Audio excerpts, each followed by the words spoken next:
Hey guys, Gary Blevins here, and I want to do another video. I've seen this question asked a bunch, and I've asked this question myself before, and thought I would answer it with a YouTube video, and that is, what is the difference between a Ropeman 1 and a Ropeman 2, and more importantly, will a Ropeman 2 work good on 8mm oplux?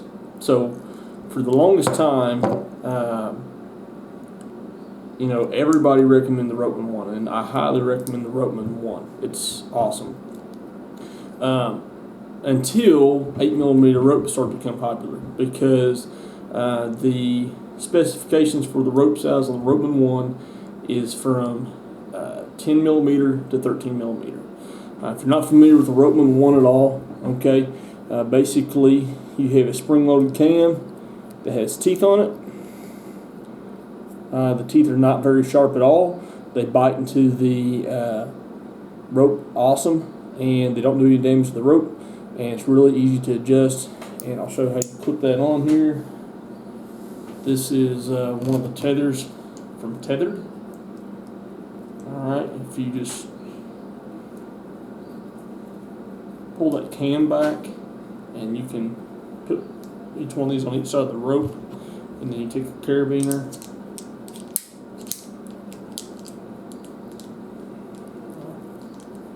If I can get it rotated where I want it, there we go. Alright, so it should look like that when you got on your tether. Basically, so when you pull down on it, it won't go anywhere. You can adjust it on the fly with tension on it, and then you can take the cam and pull this, or some guys cut this off, push the cam back up, and you can adjust it down without weight on it. Alright, so take a little bit of weight off of it, let it down. Don't open this up with weight on it, ever, okay, because then you're going to drop if you're hanging from it. So just real carefully, take a little bit of weight off. If you're adjusting your tether, open up the cam, slide it down. So for 10-13mm rope, it does not get any better than a Ropeman 1. I mean, it's awesome. Okay, and it doesn't make any noise. Right? You see this big metal thing, and you think, oh, it's got to make noise. It doesn't. It's really, quiet. And a lot of guys wrap their carabiners and steel stripping and stuff. You can do that too. So that's the Ropeman 1. Now the Ropeman 2 works the same way. You got a spring-loaded cam, but if you open it up and you look in there, you see all these sharp needle-like teeth. And so for a long time, what a lot of guys said about the Ropeman 2 is that it will destroy your ropes. Well, I switched to, I wanted to try out the 8mm Sterling oplux that everybody had talked about for a tether, and I have to say this stuff is awesome because it packs up to like nothing. I mean, it's such a small rope, and it's just really flexible.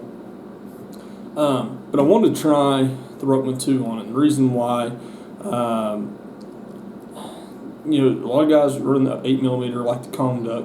I'll be honest, I've never used one myself personally, but right out the gate I didn't like the design of it because it doesn't hug the carabiner to the rope, so then your carabiner can kind of move around loose in it, so there's a potential noise maker there. And I talked to some guys that use it. A lot of guys like them, some guys don't. So I thought, well, the Ropeman 2 is a little bit cheaper, it's easier to find, I'll try one of those, and if it sucks, I'll sell it. Alright, so here's my experience with the Ropeman 2. If you take it and go ahead and install it on my oplux here,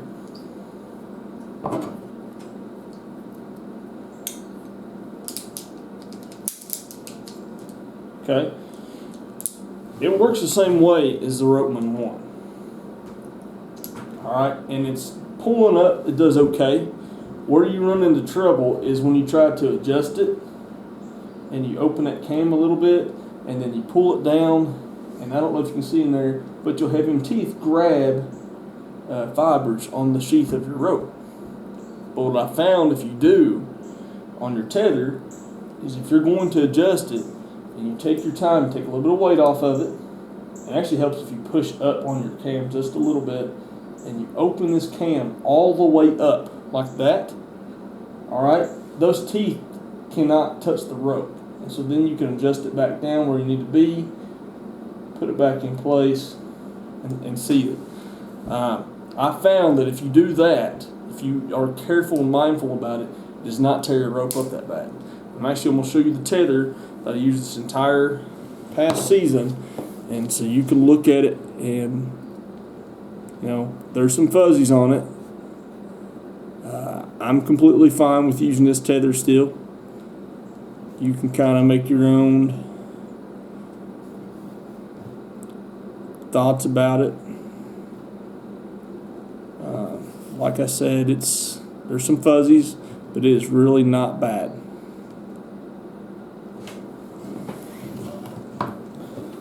So I would probably use this tether again next year after my phone alarm goes off.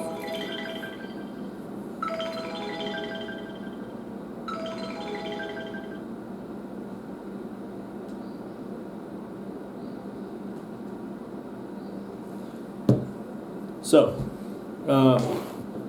that's my opinion on the Ropeman 1 versus Ropeman 2. So, now, the one thing I will say, when you're using your tether, it's a lot easier to take a little bit of weight off and to kind of be careful making that adjustment on your tether and not tear your rope up. And so I think it's really easy to use. However, when you are using it as a linemans, a lot of times you're not being as careful. You're doing everything one-handed. I don't mean you're not being careful climbing. I mean you're not being careful with you're adjusting your rope because you're adjusting it one-handed on the fly. I found it's a little bit hard to be able to open that cam all the way up to keep that from happening. So it will rough up your rope some, but again, if you're kind of take your time, particularly with it, it will work fine. So that's my opinion on it. Is it as good as Ropeman 1? No. But if you're going to use 8mm, there's a trade-off there. My Ropeman's 2 isn't quite as nice as my Ropeman 1, but and keep in mind I'm using a ginormous carabiner on this. This is my whole lineman right there, whereas with the Ropeman, with the one from Tethered,